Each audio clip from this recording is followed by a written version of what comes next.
Hello YouTube, welcome back to the channel. Today's topic is nothing is worth anything until somebody either wants it or needs it. I'm going to discuss two situations where bartering may come into play, how to handle it, and some myths, and I think some misinformation also. I'm Ted, let's talk about it.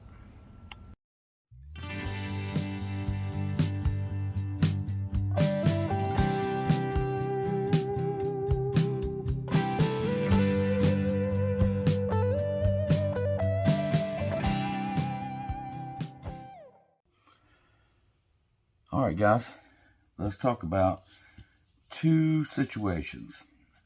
Talking about bartering and money. So the first situation is easy to get through. Involves cash, change. I always keep cash in 1, 5, 10, and 20 denominations, and I keep spare change also. Here's why. If you have a short-term emergency, natural disaster, something of that nature, if that happens, a lot of the stores will put cash only in their windows. Some stores, not everybody, some. And in that situation where your debit card don't work, your credit card don't work, chances are they hadn't been able to go to the bank to get change to give you back in a situation like that. We're not talking about a whole, power grid down across the nation or the world. We're talking about in your localized area. If that happens and you go to a store and you need a $5 item and all you've got is a $20 bill, two things are going to happen. You're going to overpay by $15 and leave with your item, or you're going to have the exact change to give them for that item, or you're not going to get the item at all.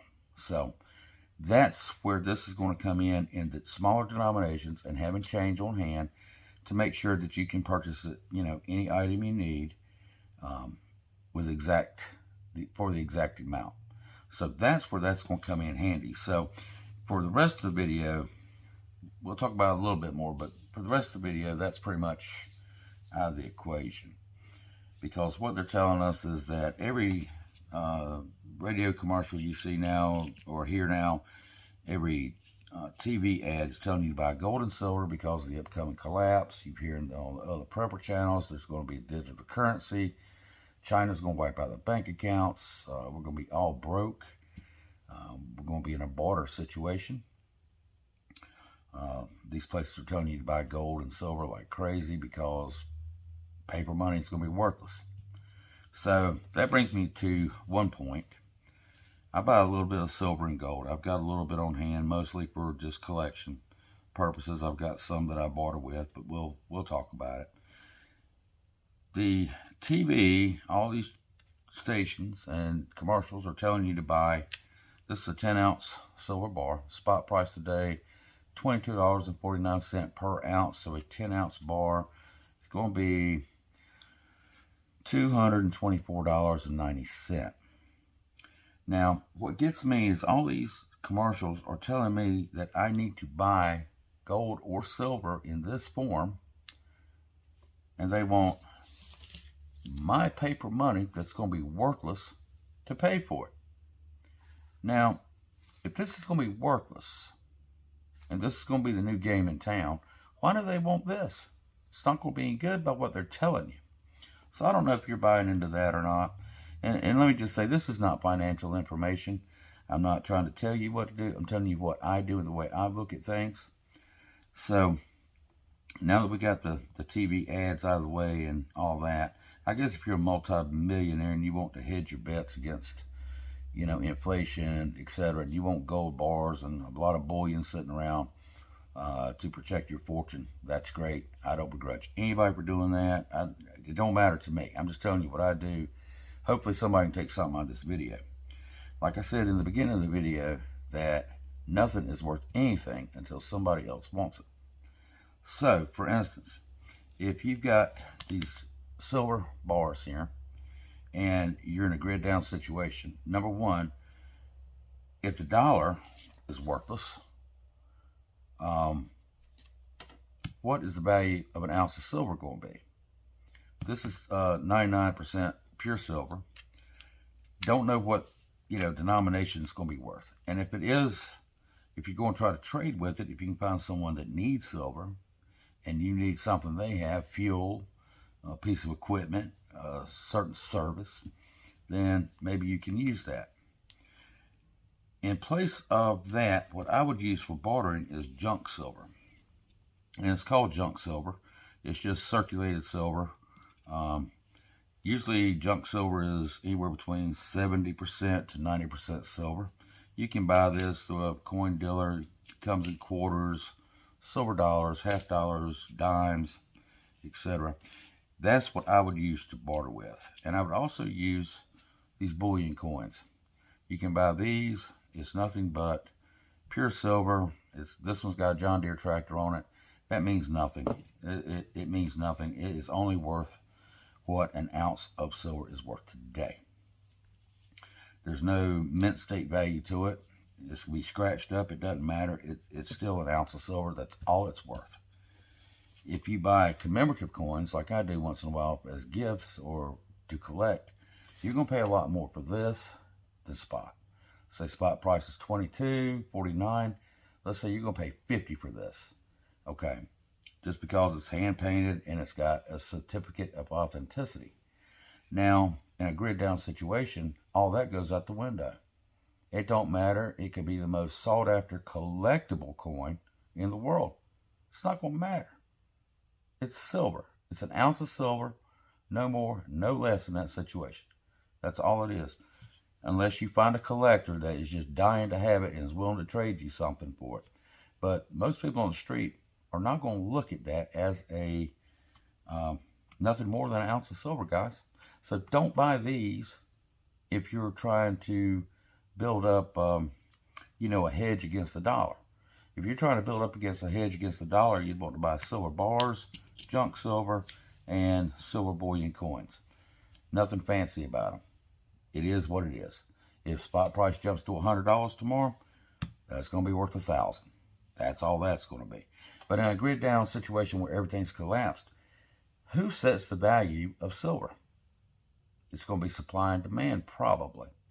Now, to me, in a grid down situation where everything has just gone to hell, I've got these 3 items out here, not in particular. I mean, it's just food, stored food. You got green beans, got canned ham, got Spam. Probably $8 worth of stuff here, if that much. Now, how much is that worth in a total grid down situation? If I've got to feed my family and I've got to look after my family, you could probably bring me 10 of these and I'm going to turn you away because this is going to be more important to me. In a total collapse grid down situation, I believe you're going to be bartering food, water, fuel, services such as dental, doctor, plumbing, electrical, mechanic, things of that nature. Me and my mechanic barter all the time. I go, he works on my truck, takes care of me 110%, takes care of everything for me, charges me very little because he knows when he has a plumbing issue, I'm going to treat him the very same. And we work that way. It works great. We exchange some money if parts are involved. Obviously, we don't want to hurt each other with that. But as far as labor and stuff is concerned, we don't pay each other for that. We take care of that ourselves with, trading out things. One thing I will not trade or barter with are self-defense tools and kinetic projectiles, simply because they can be turned around and used against you. Yes, I know there's some very trusted people I would do that with and family members I would do that with, but outside that, I'm not going to trade those items. You can trade antibiotics, you can trade motor oil, diesel fuel, hydraulic fluid. I mean, the list is endless because somebody may need it and it may be worth everything to them at that point. I just wonder how much, a bar of silver is going to be worth. And let's say all I had was a bar of silver. That's 10 ounces. I've got to figure a way out to weigh this, cut it, and negotiate a deal with silver to figure out, who's getting cheated or are we even? How much silver would it take to buy a can of Spam if I'm hungry? I don't know. That would be up to the market to decide. And the market would probably be much, much different at that point in time because everything will be upside down and backwards. I can't not eat any of this. I can't make my car run with any of this. I can't filter water with any of this. It's just a metal. That's all it is. So, you know, you do what you want to. I have a barter box. It's got shampoos, over-the-counter medications, antibiotics, different things in it that, you know, people could trade with me for different items if I need something or they need something. I've got some prepper friends that they have stuff I don't. I have stuff they don't that we can trade back and forth with. I don't know if all the hype should be on the gold and silver. That's my personal opinion. I know everybody's going to be telling me, you know, I need to hedge against inflation. I need to do this and do that. Another thing gets me is the gold IRAs and 401ks. If I can't hold it in my hand, I don't really want it. I don't really own it, do I? If stuff happens, then the banks, everybody has just got paper. Where's my gold? I'd rather have it in a safe or a safe location somewhere. I want to be able to put my hands on it. This may come in handy in a grid down situation. It might. I may be totally wrong. I'm sure there's some stuff we could trade and barter for silver. But in my world, you know, if I've got a generator and you come to me with tons of silver and gold, it's probably going to be worthless to me because nothing is worth anything until somebody needs it. Guys, I appreciate you coming to the channel. Like, subscribe, share. I hope this has been, I hope it's opened your eyes to a different way of thinking. Maybe, maybe not. That's how I think. And so, anyway, until next time, guys, I'm Tad. We will talk about it. Have a great day. Thanks for watching.